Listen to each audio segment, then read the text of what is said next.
Hello people, welcome to mister and missus Allas kitchen. ఆ mister and missus Rahul. ఈ రోజు మనం చూడబోయే రెసిపీ చాలా famous and traditional dessert recipe. అందులోనూ మనం రంజాన్ కి చేసుకునే రెసిపీ షీర్ కుర్మా. ఈ షీర్ కుర్మా అంటేనే పాలు ఖర్జూరం అనే మీనింగ్ లో ఉంటుంది. సో ఆ రెండు యూస్ చేసి చాలా ఈజీగా స్టెప్ బై స్టెప్ ఎలా చేయాలో మనం ఈ వీడియోలో చూసేద్దాం. ఇంకా లేట్ చేయకుండా ట్రెడిషనల్ వేలో షీర్ కుర్మా ఎలా చేయాలో చూద్దాం. ముందుగా దీనికోసం మనం పొడుగ్గా ఉండే వెర్స్మెలి తీసుకోవాలండి. ఈ వెర్స్మెలితోనే మనం ఈ షీర్ కుర్మా చేస్తాం. ఆల్రెడీ చెప్పా కదా, కుర్మా అంటేనే డేట్స్ అని. సో డేట్స్ లేకుండా మనం ఈ రెసిపీని చేయలేం కాబట్టి డేట్స్, అలాగే బాదం, జీడిపప్పు చాప్ చేసుకుని పెట్టుకున్నవి. షుగర్ నేను ఇందులో 1/2 కప్ తీసుకున్నాను, ఎందుకంటే డేట్స్ లో స్వీట్నెస్ ఉంటుంది కాబట్టి షుగర్ తక్కువే పడుతుంది. అలాగే కిస్మిస్ 1 లీటర్ వరకు కూడా నేను ఫుల్ ఫ్యాట్ మిల్క్ తీసుకున్నాను. దీనికి ఈ రెసిపీకి ఫుల్ ఫ్యాట్ మిల్కే మనకి చాలా బాగుంటుంది. ఇప్పుడు స్టవ్ మీద బాండీలో 1 స్పూన్ గీ వేసుకొని, గీ కొంచెం వేడెక్కాక ముందుగా చాప్ చేసుకున్న డ్రై ఫ్రూట్స్ వేసుకొని ఫ్రై చేసుకోవాలి.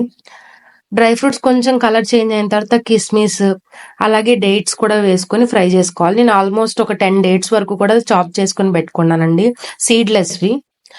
అలాగే ఇప్పుడు 1 లీటర్ మిల్క్ కూడా వేసేసుకోవాలి. వేసేసుకొని మధ్య మధ్యలో కలుపుతూ మనకి పాల కన్సిస్టెన్సీ తగ్గి పాలు చిక్కబడేంత వరకు కలుపుకోవాలి. మనకి ఖర్జూరం పాలల్లో ఉడికేసరికి చూసారా వీడియోలో రంగు మారింది, అలా రంగు మారుతుంది. ఆ టైంలో 1/2 టీ స్పూన్ ఇలాచీ పౌడరు, 1/4 కప్పు వరకు షుగర్ వేసుకొని కలుపుకోవాలి. స్వీట్నెస్ మీ టేస్ట్ కి తగ్గట్టు అడ్జస్ట్ చేసుకోండి. పాలు కొంచెం చిక్కబడిన తర్వాత స్టవ్ మీద వేరే పాన్ పెట్టుకుని మళ్ళీ 1/2 టీ స్పూన్ గీ వేసుకోవాలి. గీ కొంచెం వేడైన తర్వాత మనం తీసుకున్న వెర్స్మెలిని రోస్ట్ చేసుకోవాలి, కొంచెం రెడ్డిష్ వచ్చేంత వరకు కూడా. రోస్ట్ చేసుకున్న తర్వాత ముందుగా మనం కొంచెం చిక్కబడిన పాలు ఈ వెర్స్మెలిలో వేసుకొని కలుపుకోవాలి. ఈ వెర్స్మెలి రోస్ట్ చేసుకునేది పాలల్లో వేయగానే మనకి మెత్తబడిపోతుందండి. జస్ట్ 2 to 3 మినిట్స్ వరకు మనం పాలల్లో కుక్ చేసుకుంటే సరిపోతుంది. అంటే షీర్ కుర్మా అయితే రెడీ అయిపోయింది. దీన్ని హాట్ గా గానీ లేదంటే ఫ్రిడ్జ్ లో పెట్టుకొని చిల్ గా గానీ కూడా సర్వ్ చేసుకోవచ్చు.